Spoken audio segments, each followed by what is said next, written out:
Hello everyone, this is Amrita and welcome back to my channel again. आज इस video में हम लोग होम लोन के बारे में कंप्लीटली जानेंगे। इस वीडियो को देखने के बाद आपके मन में कोई भी क्वेश्चन नहीं रहेगा कि हाउसिंग लोन में क्या क्या चीज़ें हैं जो आपको जानना चाहिए। 1 मई 2021 के बाद से एसबीआई ने बहुत सारे ऐसे चेंजेस किया है रेट ऑफ इंटरेस्ट में। जो कंप्लीट प्रोसेस है एचबीएल का, वो भी कोई भी वीडियो में जो आपको प्रोवाइड नहीं किया जा रहा है कि कंप्लीट प्रोसेसिंग के बाद क्या करना होता है, उसके बाद कैसे आप बैंक के थ्रू में सब कुछ कंप्लीशन सर्टिफिकेट इशू कर सकते हैं, टेनियर क्या होता है, रेट ऑफ इंटरेस्ट क्या होता है, डिफरेंस क्या होता है आपके इनकम सोर्स के हिसाब से, पर्पस क्या क्या होता है जो आप ले सकते हैं, एज का जो क्राइटेरिया है वो क्या है, एलिजिबिलिटी क्या है, एसबीआई की तरफ से लेने से आपको क्या क्या फैसिलिटीज़ मिलते हैं, डॉक्यूमेंटेशन प्रोसेस आपका क्या होता है, आपका लोन टू वैल्यू कितना होता है, और उसी के साथ साथ जो मन में आपका सवाल आता है सभी कुछ इस वीडियो में 100% मैं बोल सकती हूँ क्लियर हो जाएगा आपको। तो वीडियो को पूरा देख लीजिएगा गाइस, वीडियो को स्किप कहीं पर भी नहीं कीजिए। वीडियो पूरा देखने के बाद अगर आपको वीडियो इन्फॉर्मेटिव लगता है तो वीडियो को एक बार लाइक और शेयर ज़रूर कर लीजिएगा। आपके एक लाइक से मुझे बहुत ज़्यादा मोटिवेशन मिलता है।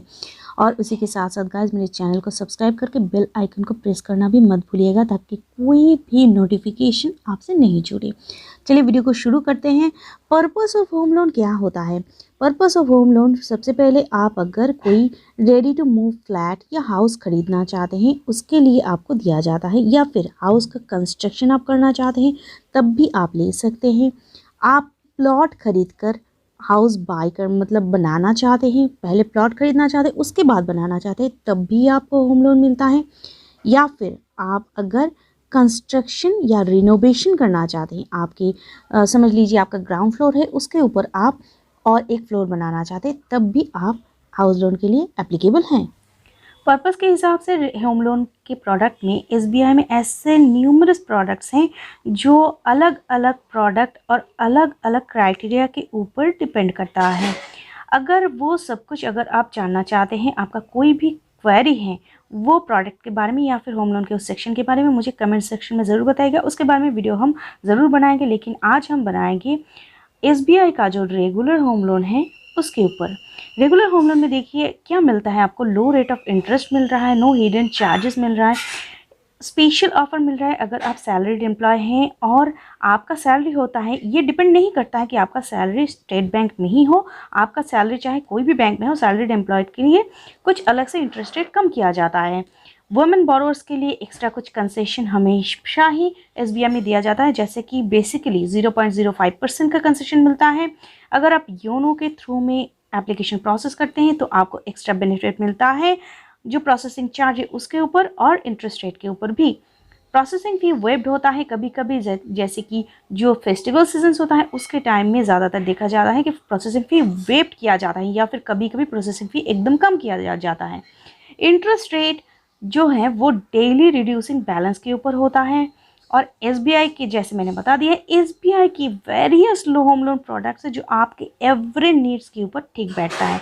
इसी के साथ साथ आप पीएमएवाई प्रधानमंत्री आवास योजना का भी लाभ इसी के साथ ही उठा सकते हैं। उसका भी मैं इसी वीडियो में आपको क्लियरली मेंशन कर दूंगी कैसे आपको वो सब करना है।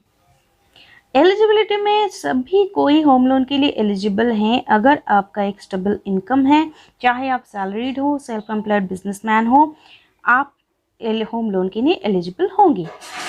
होम लोन के लिए salaried, professional, self employed businessman जिनका अगर सैलरीड हैं तो इंडिविजुअल आपका इनकम मिनिमम 25,000 होना चाहिए और for 2 years of work experience होना चाहिए।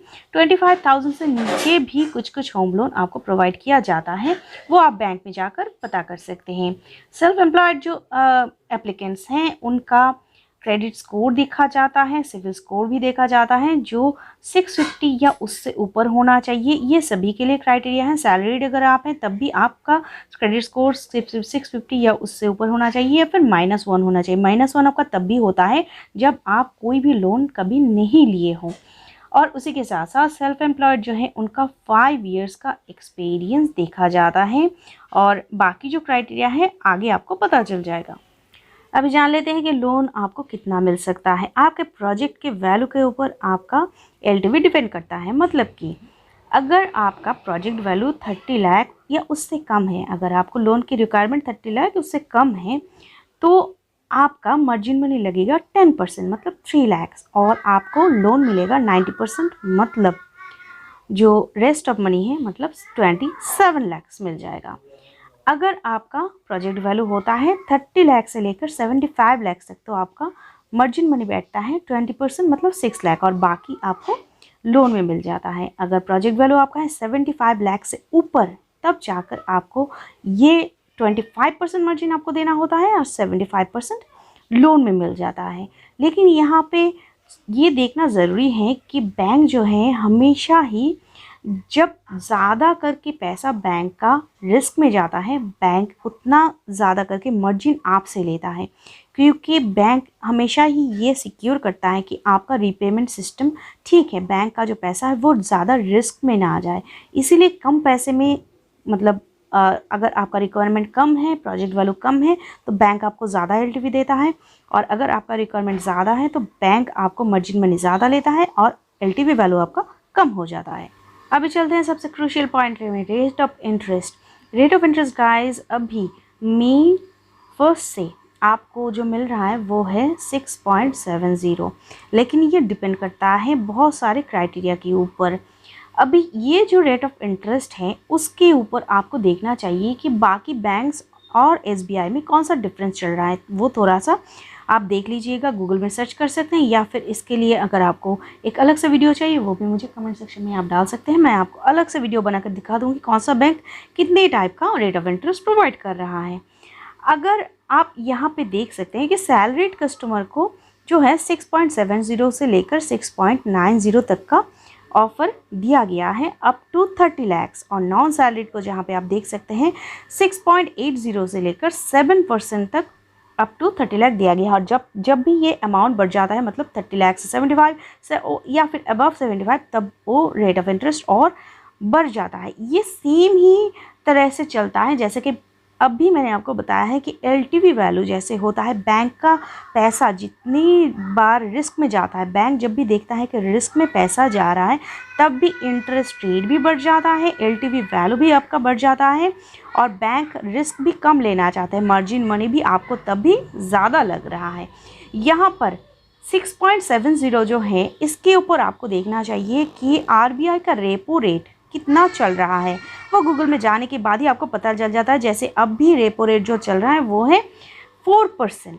Yes guys, 4%। तो 4% हम कोई भी बैंक जो होगा वो ये 4% चार्ज आपको करेगा ही, 4% लेना ही है। अगर कोई भी बैंक से आप ले या फिर एनबीएफसी से ले, किसी भी फिनेंशियल सेक्टर से आप लोन लें, 4% जो है वो रेपो रेट है, वो लेना ही है बैंक को। उसी के साथ साथ बाकी का जो रेट है, बाकी का जो ये 2.70% है जैसे स्टार्टिंग रेट है, वो बैंक अपने प्रॉफिट के लिए क्लेम करता है। तो यहाँ पर आपको चूज़ करना होगा, आपको ये जगह पे देना होगा कि अगर आप देखते हैं कि कोई बैंक आपको 8% के रेट में इंटरेस्ट में दे रहा है लोन, तो तब आपको देखना चाहिए कि रेपो रेट आपका कितना चल रहा है और बैंक कितना आपसे प्रॉफिट ले रहा है। उस चीज़ को आपको देखने के बाद ही तय करना होगा कि आपका रेट ऑफ इंटरेस्ट कहाँ पे कम लग रहा है।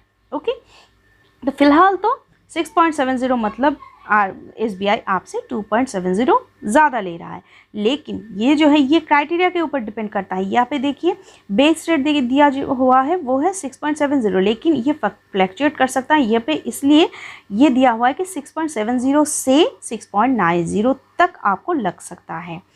90 तक इसीलिए क्योंकि अगर आपका क्रेडिट स्कोर जो है वो कम ज़्यादा हो, आपका सैलरी जो है वो कम ज़्यादा हो सकता है, उसके ऊपर बैंक डिपेंड करता है, बैंक का वैल्यू डिपेंड करता है, आपका रीपेमेंट सिस्टम देखा जाता है।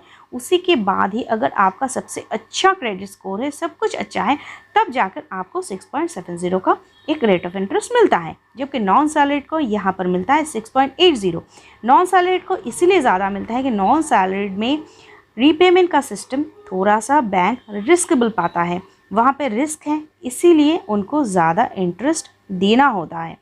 चाहे आप कितना भी कमा लें, लेकिन नॉन सैलरीड पर्सन को सैलरीड से ज़्यादा ही हमेशा रेट ऑफ इंटरेस्ट प्रोवाइड किया जाता है। ओके, इंटरेस्ट रेट के साथ साथ ही जो और चीज़ एक बहुत ज़्यादा क्रूशियल होता है वो है प्रोसेसिंग फ़ी।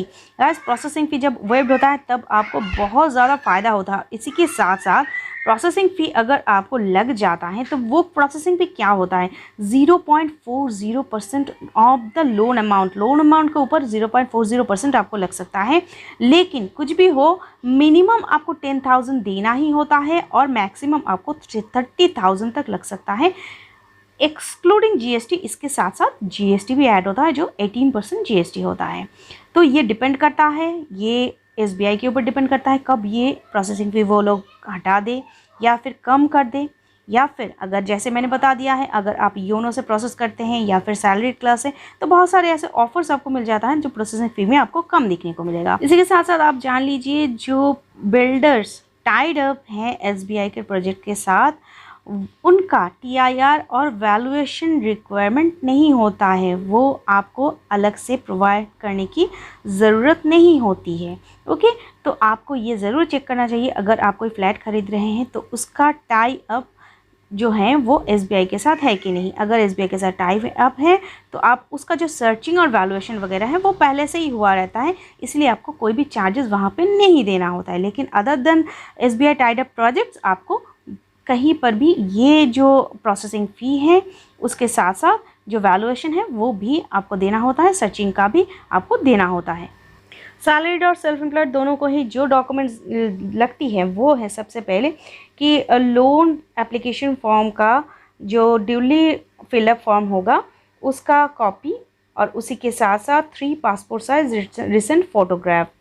और अगर आप योनो से इसको प्रोसेस करते हैं तो ये फॉर्म आपको नहीं लगता है, ये डिजिटली प्रोसेस होता है। आइडेंटिटी प्रूफ के लिए आपको ये सब डॉक्यूमेंट आप दे सकते हैं, पैन, पासपोर्ट, ड्राइवर लाइसेंस और voter I card. Proof of residence के लिए आप जो दे सकते हैं वो है Aadhaar card, water bill, electricity bill, driving licence, gas का बिल, ये सब चल जाता है।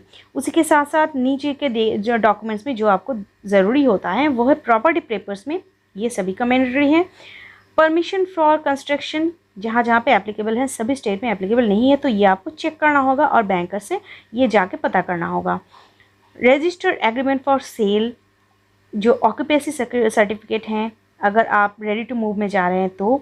शेयर सर्टिफिकेट जो है महाराष्ट्र के लिए ये होता है, बाकी मेंटेनेंस बिल, इलेक्ट्रिसिटी बिल ये सब ज़रूरी होता है। Approved plan copy, xerox blueprint चाहिए होगा। Registered development agreement of builder, convenience deed जो न्यू प्रॉपर्टी के लिए होता है, और पेमेंट रिसिप्ट्स फॉर बैंक, अगर आपका पेमेंट रिसिप्ट है कुछ शो करता है बिल्डर और सेलर के बीच में जो पेमेंट रिसिप्ट होता है वो चाहिए होता है। बैंक कभी कभी आपको ये अकाउंट स्टेटमेंट चाह सकता है, जैसे 6 मंथ बैंक स्टेटमेंट, जो आपका बैंक अकाउंट है उसका स्टेटमेंट, चाहे आपका बैंक अकाउंट किसी भी बैंक में हो। और उसी के साथ साथ बैंक का अगर आपने किसी और प्रीवियस लोन लिया हुआ है उसका भी स्टेटमेंट बैंक मांग सकता है।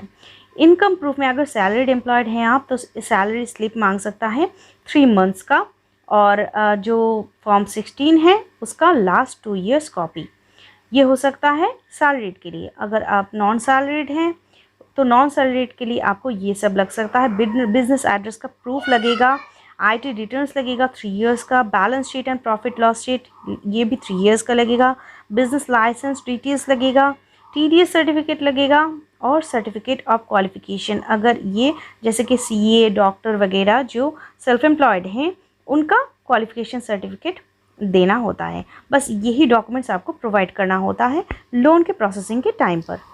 अभी जान लेते हैं मॉरेटोरियम क्या होता है गाइस। अगर आपने समझ लीजिए लोन ले लिया है, ओके, अब भी आपका कंस्ट्रक्शन वाला लोन ही मैं समझ लेती हूँ कि कंस्ट्रक्शन वाला लोन आपने ले लिया है, आपका जो ईएमआई है वो तो फर्स्ट मंथ से ही शुरू हो जाता है। जब भी इसका अगर आप स्टैंडिंग इंस्ट्रक्शन दे देते हैं तो फर्स्ट मंथ से ही आपका ईएमआई कटना चालू हो जाता है। लेकिन आपका समझ लीजिए जो होम है वो बनने में और 2 साल लग जाएगा, तो आप अगर चाहें तो इस पीरियड को आप ईएमआई नहीं भी पे कर सकते हैं। तो इसका प्रोसेस क्या है, चाहे आपका फ्लैट हो या फिर आपका घर हो, मॉरेटोरियम के लिए बैंक हमेशा ही आपको 6 मंथ्स का मिनिमम 6 मंथ्स का पीरियड देता है और मैक्सिमम मैक्स टू मैक्स आपको 18 मंथ्स का मतलब 1.5 साल का टाइम देता है। तो इस टाइम में आपको आप चाहे तो ईएमआई को पे नहीं कर सकते हैं, लेकिन ये जो आपका ईएमआई या फिर जो मॉरेटोरियम पीरियड है ये 10 ईयर को एक्सीड नहीं कर पाएगा। अगर आपने 10 ईयर लिया है 30 ईयर्स तक, तो वो 10 ईयर आपका कभी भी इससे ज़्यादा एक्सीड नहीं कर पाएगा। आपको उसी 10 ईयर में इसको कंप्लीट करना होगा। मतलब आपने समझ लीजिए 6 मंथ्स का आपने मॉरेटोरियम ले लिया है, तो अगर आपने 30 ईयर्स का लोन लिया है तो वही 29 ईयर्स एंड 6 मंथ्स का आपका हो जाता है पीरियड। ईएमआई आपको 29 एंड 6 मंथ्स में काट देगा, और जो मॉरेटोरियम आपने 6 मंथ्स का नहीं दिया है वो इंक्लूड हो जाएगा आपके प्रिंसिपल की। लेकिन मैं ये हमेशा ही सजेस्ट करूँगी आपको कि मॉरेटोरियम पीरियड आप कभी भी ना लें। अगर आपने ईएमआई आप नहीं दे रहे हैं, स्टैंडिंग इंस्ट्रक्शन में है, नहीं दिया है आपने, फिर भी आपका जितना ईएमआई बनता है उसका एटलीस्ट 80% आप मंथ टू मंथ अगर दे दें, तो आपका जो इंटरेस्ट रेट है वो बहुत ही कम हो जाता है धीरे धीरे, क्योंकि ये रिड्यूसिंग बैलेंस के ऊपर होता है तो आपका इंटरेस्ट होगा कम हो जाएगा। लेकिन अगर आपने मॉरेटोरियम ले लिया है तो आपका ईएमआई का बर्डन थोड़ा सा बढ़ जाएगा। मैक्सिमम कितने एज के लिए या फिर कितने 10 ईयर के लिए आप ये लोन ले सकते हैं? जैसा कि मिनिमम आप 5 ईयर्स के लिए और मैक्सिमम 30 ईयर्स तक आपका 10 ईयर होना चाहिए। मतलब बैंक 70 ईयर्स तक आपको लोन प्रोवाइड करता है, लेकिन डिफेंस एम्प्लॉय के लिए ये जो 10 ईयर है ये 5 ईयर्स ज़्यादा होता है। मतलब डिफेंस एम्प्लॉयज़ हमेशा ही 5 ईयर्स ग्रेस एक पीरियड पाते हैं। और अगर आप कभी भी लोन ले, चाहे आप 40 ईयर्स में ले या फिर 30 ईयर्स में ले, कभी भी ये 10 ईयर आपका 30 ईयर्स से ज़्यादा नहीं होगा और आपका एज 70 ईयर्स से एक्सीड नहीं करेगा। वो देखते हुए ही बैंक आपको लोन प्रोवाइड करेगा। अभी जो सबसे ज़्यादा महत्वपूर्ण है वो है ये प्रोसेस आपका कैसे चलेगा। अगर आपने योनो के थ्रू में या फिर डिजिटली इसको प्रोसेस किया है, या फिर आपने जो ब्रांच में जाकर ही एप्लीकेशन को प्रोसेस किया है, उसी के साथ साथ आपका हो जाता है सर्चिंग वैल्यूएशन। सर्चिंग और वैल्यूएशन के लिए बैंक ही आपको, बैंक का जो एम्पैनल्ड एडवोकेट्स हैं उसको रेकमेंड करता है, उनकी तरफ से ही आपका सर्चिंग और वैल्यूएशन रिपोर्ट आ जाता है। ये सब रिपोर्ट देने के बाद बैंक का प्रोसेसिंग चालू होता है। प्रपोजल प्रोसेस होता है और सैंक्शन इशू होता है। ये जो प्रपोजल प्रोसेस और सैंक्शन का टाइम लगता है ये बैंक खुद के हिसाब से ये करता है, जिसके लिए आपको कुछ भी प्रोवाइड करने की ज़रूरत नहीं होती। उसके बाद आता है लोन एग्रीमेंट। आपको एक लोन एग्रीमेंट प्रोवाइड किया जाता है, उसके लिए आपको सिग्नेचर भी करना होता है ब्रांच में जाकर। इसके बाद चालू होता है मॉर्गेज एक क्रिएशन। मॉर्गेज क्रिएशन का सर्टिफिकेट इशू होता है। ये मॉर्गेज क्रिएशन के सर्टिफिकेट इशू होने के बाद एक सैंक्शन लेटर जो इशू होता है, सब कुछ प्रोसेसिंग के बाद ही सैंक्शन लेटर में एक कॉपी आपको दिया जाता है, एक कॉपी ब्रांच के पास रहता है, और इसके बाद ही आपका डिसबर्समेंट होता है। लेकिन डिसबर्समेंट के फर्स्ट इंस्टॉलमेंट के 6 मंथ्स के अंदर ही आपको जो काम है, अगर आप कंस्ट्रक्शन चालू कर रहे हैं तो 6 मंथ्स के अंदर आपको कंस्ट्रक्शन का काम चालू करना होता है। डिसबर्समेंट चाहे आपका कितना भी हो, सब कुछ कंप्लीशन के बाद आपको एक सर्टिफिकेट अपने वैल्यूअर से, जो बैंक का वैल्यूअर है उनसे एक सर्टिफिकेट इशू कराना ज़रूरी होता है। अगर आप ये सर्टिफिकेट, कंप्लीशन सर्टिफिकेट इशू नहीं करते हैं तो आगे चलकर कभी भी आप होम लोन का टॉपअप या फिर उसके रिगार्डिंग और कुछ भी प्रोसेसिंग नहीं कर पाते हैं। बहुत सारे कॉम्प्लिकेशन आपको फेस करना होता है। तो ये रहता है गाइस आपका फुल प्रोसेस। अगर आप PMAY लेना चाहते हैं, मतलब प्रधानमंत्री आवास योजना, तो जब भी आप बैंक में जाकर लोन प्रोसेस करते हैं उसी टाइम में आपको इंक्लूड करना होता है कि आप PMAY के लिए अप्लाई करना चाहते हैं। तो बैंक की तरफ से एक अलग से आपको फॉर्म भर दिया जाता है, और आप अगर एप्लीकेबल हैं, एलिजिबल हैं इसके लिए, तो आपको वो प्रोसेस भी एक ही साथ इसका तय हो जाता है। मैक्स टू मैक्स 2.67 लाख तक, मतलब 2,67,000 तक आपका प्रिंसिपल अमाउंट में कंसेशन मिल सकता है अगर आप PMAY के लिए एलिजिबल हैं तो।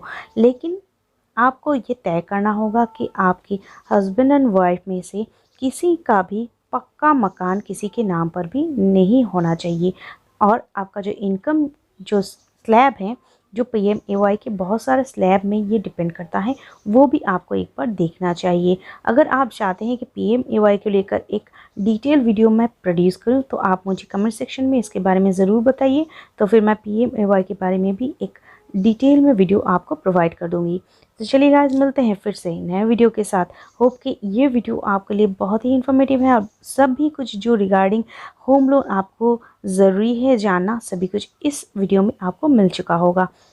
तो मिलते हैं फिर से नए वीडियो के साथ, तब तक के लिए stay safe, stay healthy guys. Thank you.